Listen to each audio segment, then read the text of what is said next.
Yes, mbaniza kade kano mwasibye mutya muri mutya ngenda kubasaba musubscribing ati mukigende kade bagita Faali TV UG olutali wakati wa Pastor Ssenyonga akosani Pastor Tom Mugerwa.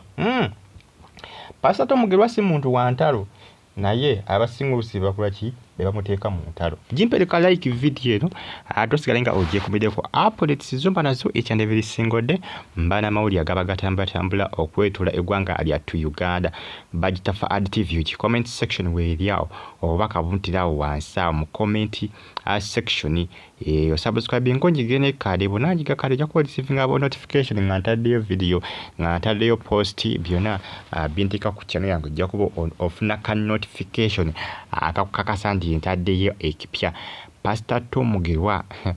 Pastor Ssenyonga nakuzina aku Top TV yabode na confirminga nagamba ati Pastor Ssenyonga ati amweruli abavuko okola ki okumuvuma nti kumuvuma manyina kuzimuli avuka adi bastere kola videos nga bavuma Pastor Ssenyonga. Pastor Ssenyonga yeye kwasa Pastor Tom Mugerwa wabula nze sina avuka bonna kugamba abavuka Pastor Ssenyonga bagamba nti bamuvuma nti bamuvuma nti Pastor Tom Mugerwa yabasindika talina bukakafu bulaga nti nno Pastor Tom Mugerwa yakola ki yabasindika. Abwetegezo bulungi endiga za Pastor Ssenyonga ezisinga zakoze eki zavuddeyo kugamba nga ziruko obusungu eri Pastor Tom Mugerwa nga balaga obusungu. Wali omwami yavuddeyo nga alumba Pastor Tom Mugerwa kyokka ate kyewuunyisa ate muntu wa Pastor Ssenyonga alumba Pastor Tom Mugerwa muntu wa Pastor Ssenyonga kyokka ate yagamba nti waliwo abavuka abakola ki abavayo nga bamulumba balumiza nti Pastor Tom Mugerwa yabasetinga obujulizi obukakafu tabuyina era abasinga abo kukyakya Pastor Tom Mugerwa bamusabye obukakafu abuleeti obulaga nti abavubuka abo nti Pastor Tom Mugerwa yakola ki yabasasula kubanga ye Pastor Ssenyonga agamba nti Pastor Tom Mugerwa yakola ki yasula abantu abo naye nga ate jjukira waliyo eyavuddeyo ne yeeragira ddala mu lwatu nti muntu wa Pastor Ssenyonga ng'ate alumba Pastor Tom Mugerwa. Kati awo simanyi ani asetingira munne kubanga ono oli omu yavuddeyo ye n'alagira ddala nti ava kusaidia Pastor Ssenyonga ng'alumba Pastor Tom Mugerwa wabula bano abavayo ne balumba Pastor Ssenyonga tebalagako nti bava kusaidiyaani ya Pastor Tom Mugerwa. Nza mukitegeera kingezaako kubanga mbagamba nabagamba nti bano bapasita balina entalo zaabwe so nabo beewalana oli n'alaba muninga amusinga endiga nnyingi n'atandika omuwalana n'amwogera amafuukule twalaba ku bya Pastor Kayanja Pastor Bujingo n'ani awo mulala be balimiza okuba nti bamusetingira abavubuka nti Pastor Bujingo nti yasindikiranga abavubuka abo ensimbi okulumiza Pastor Kayanja nti muli bwabisiyaga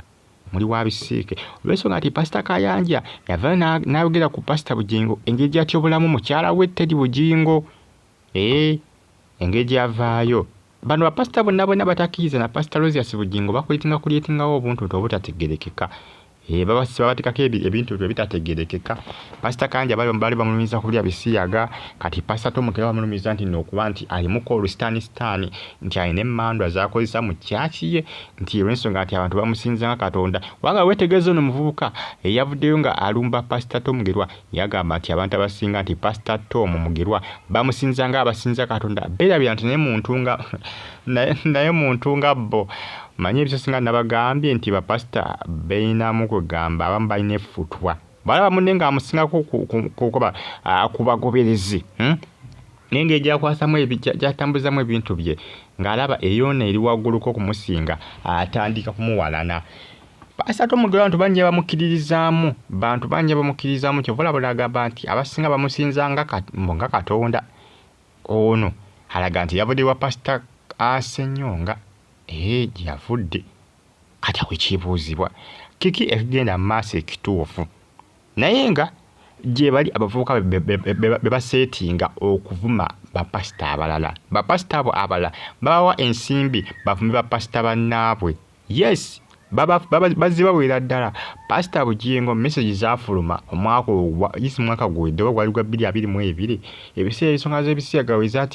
wezayitimu kinyinnyo abavubuka bajjayo message nga za Pastor Bugingo n'ennamba ne bagikubako nga ya Pastor Rosias Bugingo kubanga nzijukira kabaata bakuba ku namba y'essimu eyo ng'ennamba y'essimu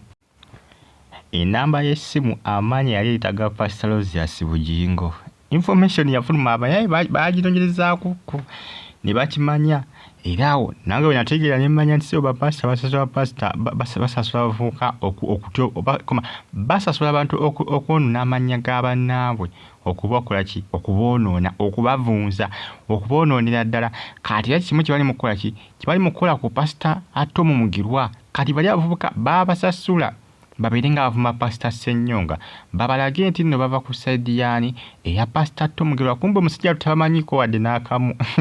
Pastor Tom Mugirwa abantu bangi bamulingiridde bannayo n'omwaka oguwerera waliwo omuvubuka yali amufuukidde akayinja mu ngato si mwaka guwedde ye nga guggwako ndoza mwaka guwedde nga guggwako omuvubuka yali amufuukidde ekizibu omuvubuka nga amufuukidde akayinja mu ngato ng'agamba nti yakolakokko muvubuka oyo yali yakolako ekituufu mu kyaki ya Pastor Tom Mugirwa naye ne bamugoba olw'enneeyisaayo embi yali amufuukidde ekizibu ate nga kiraga nti muvubuka oyo waliwo abaali bamufugirira omusimbi okwonona kyaki ya Pastor Tom Mugirwa n'okumwonona okumuvunziza ddala muvubuka oyo baali bamusasula yali ku payroll bagita payroll baali bamuwa akasimbi baali bamusasula kasimbi obaani yali amusasula tiwali amanyi naye nga Pastor Kayanja abaali bamuvuma Pastor Bugingo yabasasula nga balina embiranye abo ate n'embiranye yava ku Pastor Teri Bugingo kwe yava embiranye olw'ensonga nti Pastor Robert Kayanja yagaana okubeera ku saidi ya Pastor Bugingo bo bali ku saidi ya Teri Bugingo Pastor Kayanja ne Pastor Jessica Kayanja mukazi we bo bali ku saidi ya Teri Bugingo bo bagamba tebajja kubeera ku saidi ya Pastor Bugingo Pastor Bugingo kyamuluma era baseetinga abaana abo okulumiza nti Pastor Kayanja ali ebisiyaga bwe bagamba nti bamuseetinga akati awo nno munnange byebyo ebitrending akadde kano ku social media Pastor Tom Mugirwa waliwo ate yazze omulala oba ani amusasula oyo bali babiri ba Pastor bavuma Pastor Ssenyonga yabasinga kubuuza kati Pastor Ssenyonga obukakafu obujjawa nti Pastor Tom Mugirwa yabaguze bakole kibakuvume bannange bapasita nabo bannaye kiri mu bapasita kisa kinegula abasinga bakita kisa kinegula kisa kinegula abasinga beebuuza kati bafaaki basijja bakatonda namwe muddawo ne mwerangira ne mwevuma olaba omuntu adda ku kituuti n'avuma munne Pastor Ssenyonga yalina emize ekyo adda wali ku kituuti n'alyoka avuma bane n'abayisaamu eggaali n'abavuma n'abatyobola Pastor Bugingo bano bo beefaanagana bano ne Pastor Bugingo abasinga bavudde nga bagamba nti Pastor Ssenyonga ne Pastor Bugingo tebalina njawulo era abasinga bagambye nti Pastor Tom Mugirwa gwe sirika busirisi basse kasiriso Pastor Kayanja yasirika busirisi nga bamwogerera mutabani we n'avaayo n'alabula ne Pastor Bugingo n'amugamba weesonyiwe taata wange Pastor Bugingo afukidde Pastor Kayanja akayinja mu ngato tamuwa bwekyusizo omanya akayinja we kaba mu ngato engato kama toba setodi buli ssaawa olwotambula kabaka kunyiga kabaka kunyiga mpaka wogijjamu n'okakola ki n'okajjamu kati ye Pastor Bugingo bwato bwali afuukidde Pastor Robert Kayanja naye ng'ate byava kukola ki byava kubeera ku saidi ya Teri Bugingo Pastor Bugingo tekyamusanyusa ekya Pastor Robert Kayanja akosa ne Pastor Jessica Kayanja okubanga baali ku saidi yaani ku saidi ya Teri Bugingo munange bye bitambula akadde kano mujimpereka like ate musubscribinge munyige ne kade bagita Faali TV jimba ne update samawuli mbanago agabaga trending okwetula eggwanga Uganda byebyo ebitrending akadde kano ng'osibye bigenda kukomekererawa bigenda kuggwerawa gye binaggwera onaawulira gye binaakomekerera onaawulira naye nga munange byebyo bali mu ntalo kwerangira bwiki ate simanya ng'opangisa bano abantu naye nga bavuma Pastor Kayanja bo baali babapangisa message zaafuluma nga n'ennamba ya ssimu eraga nti Pastor Odinga yabasindikira ng'omusimbi okola ki okumuvuma. Mubeere bulungi. Faaali TV mbaagala nnyo mwena likinga mwera